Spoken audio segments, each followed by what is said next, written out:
மாண்புமிகு உறுப்பினர் திருமதி வானதி சீனிவாசன் அவர்கள். மாண்புமிகு பேரவைத் தலைவர் அவர்களே, இன்று சட்டப்பேரவையிலே 2 தீர்மானங்கள் அரசால் கொண்டு வரப்பட்டிருக்கிறது. முதல் தீர்மானம் தொகுதியினுடைய மறுசீரமைப்பு, மக்கள் தொகை அடிப்படையிலான தொகுதிகளுடைய மாற்றம் என்பது குறித்தது. நிச்சயமாக ஒட்டுமொத்தமாக ஒரு பறவை பார்வை பார்க்கின்ற பொழுது தென் மாநிலங்கள் பல்வேறு சமூக மேம்பாட்டு நடவடிக்கைகளாலும் மக்கள் தொகையை கட்டுப்படுத்துவதாலும் ஒரு சிறப்பான இடத்தை அடைந்திருக்கிறார்கள்.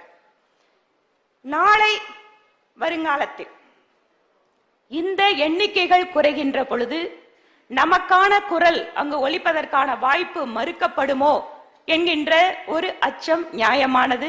பாரதிய ஜனதா கட்சி அந்த தீர்மானத்தை பொறுத்தவரை அதை நாங்கள் we are sharing our concern. அந்த தீர்மானத்தில் அதில் இருக்கக்கூடிய கவலையை, அக்கறையை புரிந்து கொள்கிறோம்.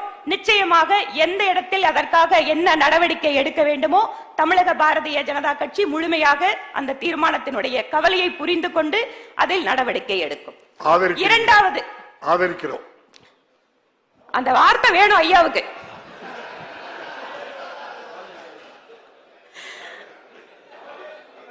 கவலையை புரிஞ்சுக்கிறோம், அதில் அக்கறை எடுத்துக் கொள்கிறோம், அதை நாங்கள் வேண்டிய இடத்தில் பேசுகிறோம், எல்லாத்தையும் சொல்லிட்டங்க.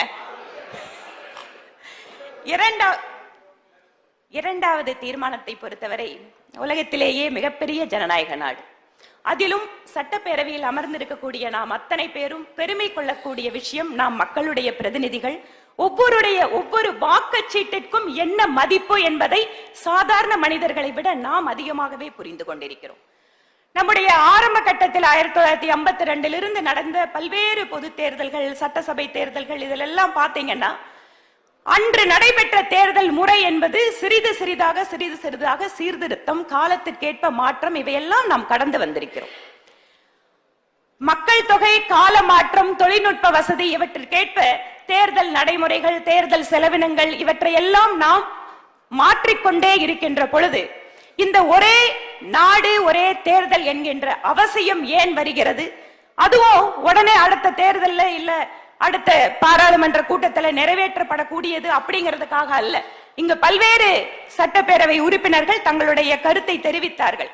அதில் ஒரு சிலருடைய கருத்துக்களில் உண்மையாகவே அக்கறை இருக்கிறது, ஆனால் ஒரு சிலருடைய கருத்துக்களில் அவர்களே உருவாக்கி கொண்ட கற்பனைகள் இருக்கிறது. ஏதோ பாசிசம், அதிபர் தேர்தல், அது இதுன்னு நாங்கெல்லாம் நினைக்காதெல்லாம் கூட நிறைய அவங்க விஷயம் பேசுறாங்க. ஒரு நிமிஷம், அது அவங்க கருத்து, உங்க கருத்தை இந்த மாதிரி நாம ஒவ்வொருத்தரும் அதை பத்தி ஒரு கற்பனை பண்ணிட்டு நாமளாகவே அச்சத்திற்குள்ளாக சென்று நடக்க வேண்டிய மாறுதல்களை நாம் காலத்தினுடைய மாற்றத்திற்கேற்ப நடைபெறாமல் தடுப்பதாக இருக்கக்கூடாது. இப்ப அமைத்திருக்கக்கூடியது ஒரே நாடு ஒரே தேர்தலுக்காக ஒரு குழு அமைக்கப்பட்டிருக்கிறது, முன்னாள் நம்முடைய ஜனாதிபதி அவர்களுடைய தலைமையிலே. இந்த குழுவிலே யார் வேண்டுமானாலும் தங்களுடைய கருத்துக்களை, இதை எப்படி நடைபெறலாம், எப்படி சீர்திருத்தம் செய்யலாம் என்பதை பற்றி ஒவ்வொரு அரசியல் கட்சியும் அங்கே தெரிவிக்கலாம். அதற்கான வாய்ப்புகள் உண்டு. அப்படி இருக்கின்ற பொழுது இதுல உள்ளாட்சி தேர்தலையும் இதுல சேர்த்துறவங்க அப்படிங்கிற மாதிரியான தீர்மானத்தில் இருக்கு. இது உள்ளாட்சி தேர்தலுக்காக அந்த குழு அறிவிப்பில் அந்த மாதிரி ஒரு வார்த்தையே இல்லை. முழுவதுமாக பாராளுமன்ற தேர்தல், மாநில சட்டசபைக்கான தேர்தலுக்காக மட்டும்தான் அது குறிப்பிடப்பட்டிருக்கிறது. இப்படி இருக்கின்ற பொழுது இந்த ஒரே நாடு ஒரே தேர்தல் என்பது எதற்காக நாம் இப்போது அது அவசியமாக நம்முடைய கருத்துக்களை பகிர்ந்து கொள்ள வேண்டி இருக்கிறது அப்படின்னு கேட்டா, இதுல குடியரசுத் தலைவர் ஆட்சி வந்தா எப்படி இருக்கும், பெரும்பான்மை போயிடுச்சு எப்படி இருக்கும், கரெக்ட், இதெல்லாம் சவால்கள்.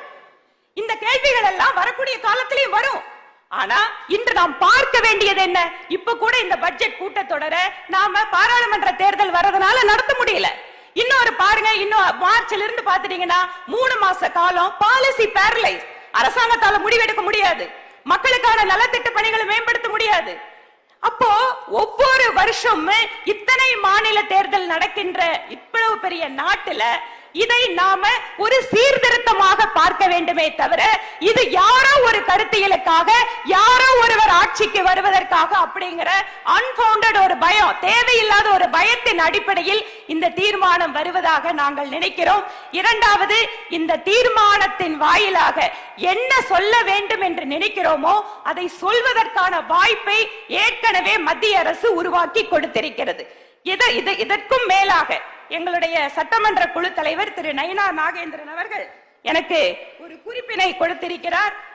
அதாவது தமிழகத்தினுடைய முன்னாள் முதல்வர் கலைஞர் கருணாநிதி ஐயா அவர்கள் நெஞ்சுக்கு நீதி புத்தகத்திலே பாகம் 2 273வது பக்கத்திலே ஒரே நாடு ஒரே தேர்தல் கொண்டு வருவதற்காக தன்னுடைய ஆதரவான கருத்துக்களை எல்லாம் தெரிவித்திருக்கின்ற இந்த சூழலில் அந்த கருத்துக்களையும் மாநில அரசு எடுத்துக்கொண்டு இந்த தீர்மானத்தை எந்த இடத்தில் நாம் அந்த கருத்துக்களை கொடுக்க வேண்டுமோ அந்த குழுவிற்கே நேரடியாக ஒவ்வொரு அரசியல் கட்சியும் கொடுக்க வேண்டி இருப்பதால் இந்த தீர்மானம் அவசியமற்றது என பாரதிய ஜனதா கட்சி சார்பில் நாங்கள் தெரிவித்துக் கொள்கிறோம்.